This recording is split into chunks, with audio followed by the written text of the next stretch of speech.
All right, perfect. Thank you, Erin. I just want to say thanks for everybody reading. I'm really, really happy to hear all your work. I think Erin did something really amazing with the cover here, which, I had no, necessary input into. It was really just kind of inspired. And I'm not going to read the poem that links to the cover, but I just want to say basically it's 5 different meanings of the same word in Vietnamese, but if you pronounce it differently, there's 5 different meanings. And so I thought it was really fascinating. It comes up in one of the poems, and Erin kind of took that and made it into the cover, and I thought that was pretty incredible. So yeah, I'll just get started. And yeah, okay. So this is called How It Going, and this was taking place the summer of Black Lives Matter protests, and a lot of things were happening, and so this was kind of what was happening for me. So, how it going? Another occupation. I'm getting fired, lol. I text Jose, who doesn't reply. The workers are walking out again. The students are walking in, U-locks on their necks. I'm telling my mom to wear a diaper to the courthouse. Astronauts do it. Nathan's case is going to appeal. I still have beautiful young skin. My boss still hates me, although realistically what that actually means is that I'm constantly compelled to sabotage the work process. Getting arrested again, unable to write the novel I want to write, which is just a description of the color of trees in summer, in the evening, and the million flavors of pavement as my head gets kicked into the pillow. The 12th floor of the Metropolitan Correctional Center, escape through flickering lights. I am alive. I am in here. Not everything is death, just most things. My dad actually quit smoking. A Vietnamese guy on the bus told me, whenever I want to smoke, I just drink 3 beers and boom, I pass out. All right, so this one's called Why Am I Always Falling Off a Cliff?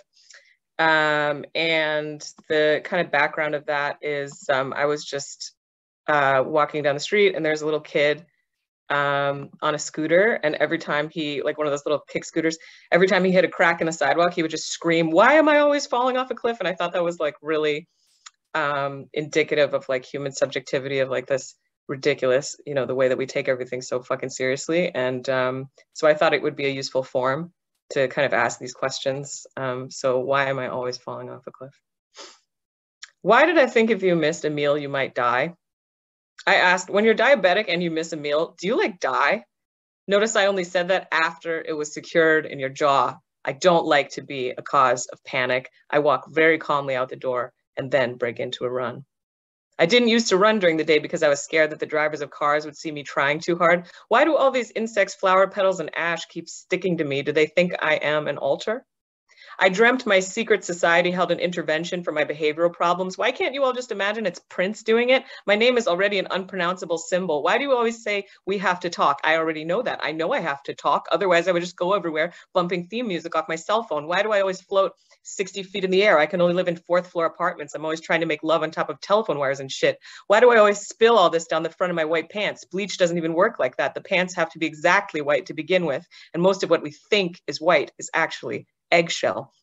Why is that cat staring at me through the window? I thought humans were the only ones who could understand windows. Why is your face so good? I like to set aside time to think about it each night. I wish I was kidding. I do it more regularly than I brush my teeth. Why the last time I got paid did I pretend I was a school and give all my friends scholarships? Why did I buy a chain in the shape of a lion's head? Why can't I ever dream in obvious sexual symbols? I only ever dream about bathrooms with hundreds of stalls. I think that might exist somewhere, maybe in China. Why didn't I learn Vietnamese better? My favorite memory of my grandmother is tossing a tiny plush ball back and forth with her wordlessly in front of some plants. Why do I always freak out when someone likes me, even when they don't really like me?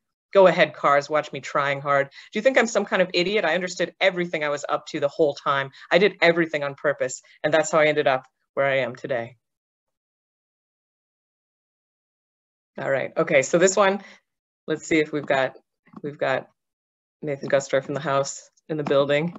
This one is for a very particular person, special person in my life, Nathan Gustorf. On the occasion, an important occasion in his life is his wedding. Yeah, what's up, Nathan? And this is called For You, and it begins with this little quote that's quite interesting about why we use the capital I when we're talking about language. It's like we capitalize the I. This French person said, you know, like the little I, mais l'i minuscule avait l'air perdu, comme un heureux mas faible. So the little I, and I love this because I thought, you know, this is us. Like, this is really what subjectivity is like, the little I. But the lowercase I has the air of being lost, like a mistake, thin and weak. And I just thought that was so wonderful. Like, our subjectivity is so frail. It just speaks to me. So I decided to write, you know, like an all lowercase like that. To kind of emphasize that part. So this is for you, Nathan. And wouldn't I take a bullet for you?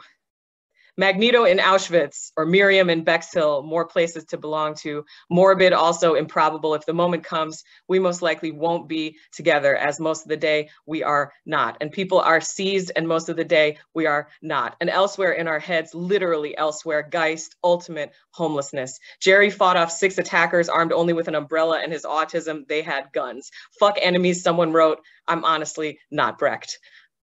We are figuratively extremely fucked. Something like a pastoral in St. Louis, a cop set car fire within which someone's teeth will be found, trembling uncontrollably, trembling, fugues of popular will. Well said, that's perfectly well said. Happiness, a vial of oxygenated blood. There is a cost. Hard to speak and not without crying. After all this, will I fail to recognize you, though hard to avoid, admittedly, your mugshot adorns my walls, a B-side Lenin, all one has. I saw the flag IRL that they made in 1917. It was literally gray and still completely legible. And wouldn't I also kill for you? I'm not a lib. To the body, that breathing must be introduced to the body. It literally, in December, I think, you were on the train to New York. I was on the bus. My job as a model at the cartoon school. The bus drivers radioed each other that we'd put up a second tent. This fucking world is ours if we seize it.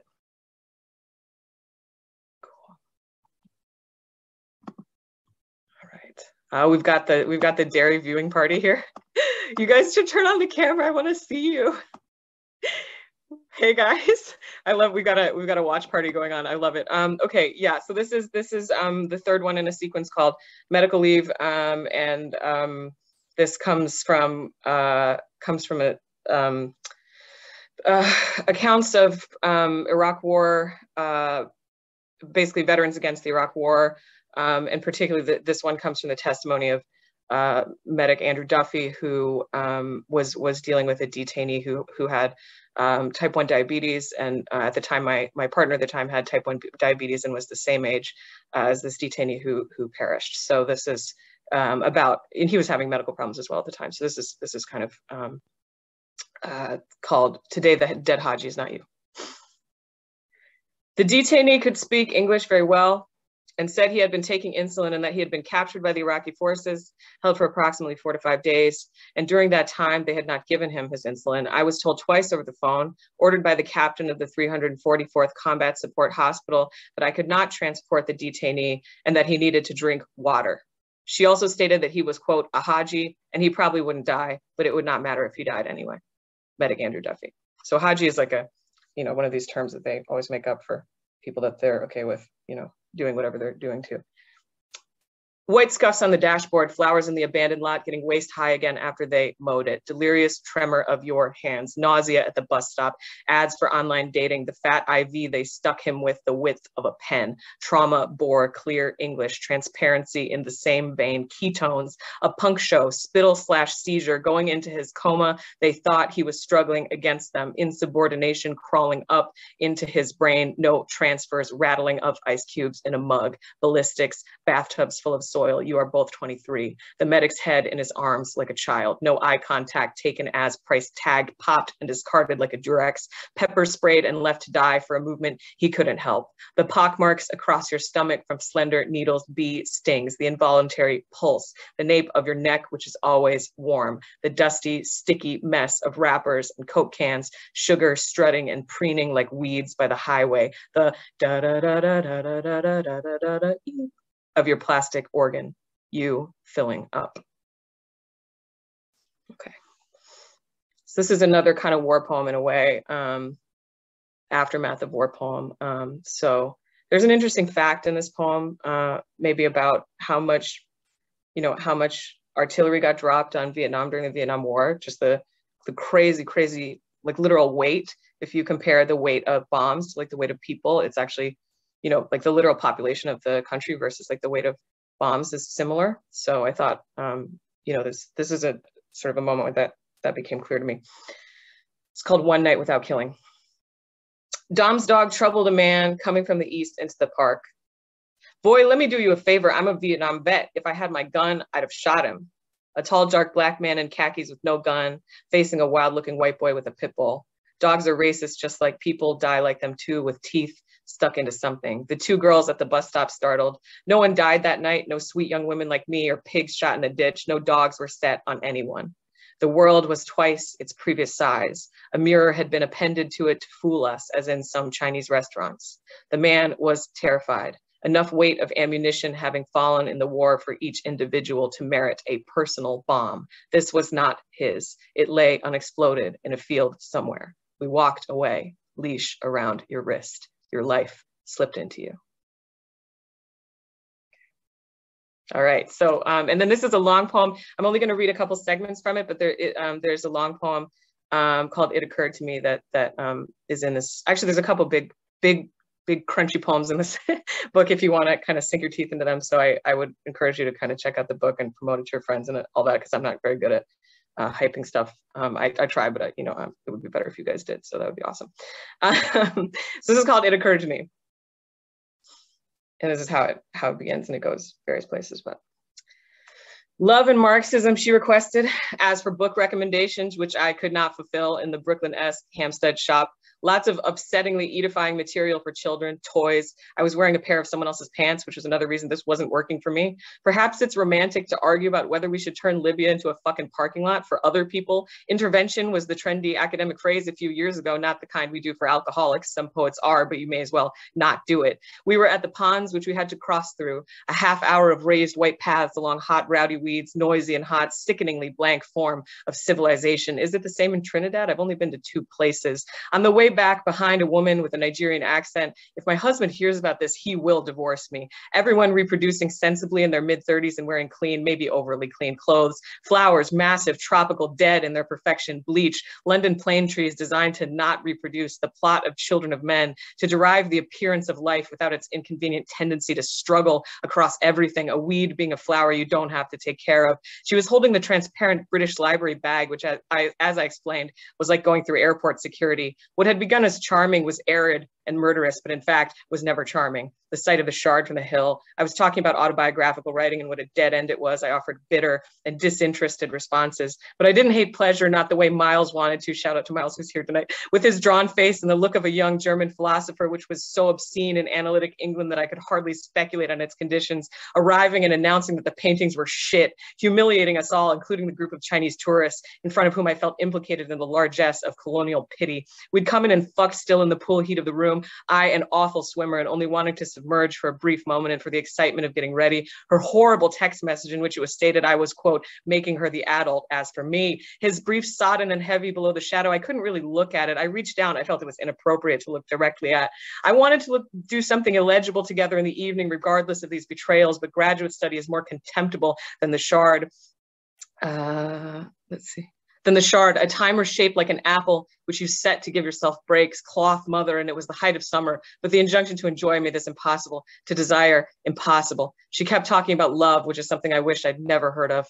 Bodies together, I was aware of her breasts under the top, which was fragrant and synthetic. The water leapt, and I hated it. It was interesting to me. We had our own lake, which had actually not occurred to me. The lifeguard, who was equally detailed and jovial, watched, gave comments on each of us, delimiting the range beyond which we could not swim. When I next went into the lake, the surface was covered in minuscule dead flies. I don't want to turn myself into someone who can be enjoyed. Love as the extended form of enforced leisure. I could imagine it well. Enjoying, not enjoying their own lives. She took a photo in which I knew I looked, her newly slender limbs vacant. I was nearly ill, ate enough for both of us wanting to be in. Damning I'd be of this, but still entirely displaced. I fled, imagining hydrants exploding, power lines falling. To seize the state is to do more instead of the people falling in the way of the train. An unfortunate inconvenience and one it's difficult to talk about. I was lightheaded and could not tolerate love, enclosure, the enclosure of the pond, the enclosure of sex. For Christ's sake, why be a person?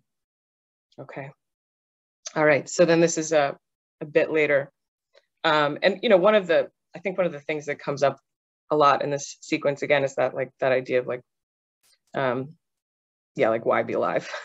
Later, I'd read David Foster Wallace, a Bildungsroman about the eponymous David Wallace, a Yale student who commits spectacular self-harm and then throws himself from the Golden Gate Bridge. The point, as I sat in a seminar with a German lecturer who's articulating some fine points of Heidegger, a student responded that we might do a Heideggerian reading of Adorno. This cardboard stars fell from the ceiling of my mind. I crashed to the floor internally. Sweat began to pour from my forehead. The pointlessness was evident. My speech was being ripped from my gullet in thin, ever-extensive ribbons. I escaped at the hour. I staggered, began to gasp. There were PowerPoints of massacred Vietnamese children meant to make a point about power until one of them was smiling. Then the horror was mine. We were holding hands in our hearts, and I was throwing up in the hall trash can directly next to the white porcelain drinking fountain, with a distinct sense that everyone was looking on, although my back was cramping and I was entirely folded in on myself. And when I cleaned myself off and raised up, there wasn't anyone. They'd all gone out front for a cigarette. The world yields up much to philosophy, although it's often in the form of appearances of the arbitrary. In evening, then, the houses on Cherokee Street with their slanting roofs and the way they catch the whole pitch of light from shaft to shadow is not nothing to philosophy, nor is the way we move through them, tilting, rotating like a film camera, as if we're on our way to somewhere else. Now, on the other hand, if you were to ask me what precisely they yield up to philosophy, I would not say anything. But the fact that this site itself encapsulates a number of basic problems of perception, of spirit, of the ideal, and furthermore, extending towards the social sciences, towards atomic structures, towards biology, and towards simpler questions like why the houses have never looked like that before. Why do they only begin to look like that when I'm with you for the first time? And though you're off teaching refugees how to speak English, a job which you say you're very bad at and which I never see you do, but which I imagine you do with aplomb, the way you put your beautiful clothes on, the belt with its clear marking of the correct hole with one on either side for leverage, and the trousers which don't fit, and shoes which are a bit nice for the occasion.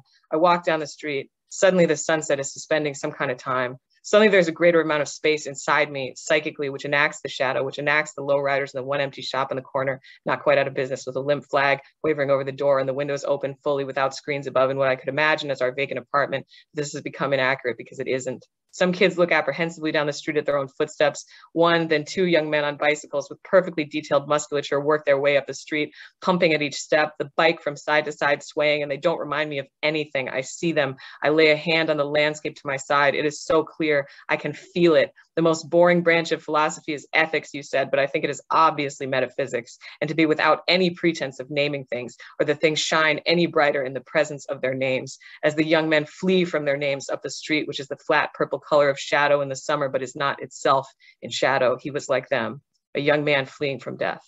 Everything kept moving except for somewhere him. He had been chased down. I kept trying to hold my time span next to his. This wasn't the point, and in a sense, it didn't feel as if he was dead, just on the run somehow, in flight, like the diminishing sight of those two young men on their bikes. The point is that somehow the earth kept turning past. I didn't heal from anything. Thanks, everyone.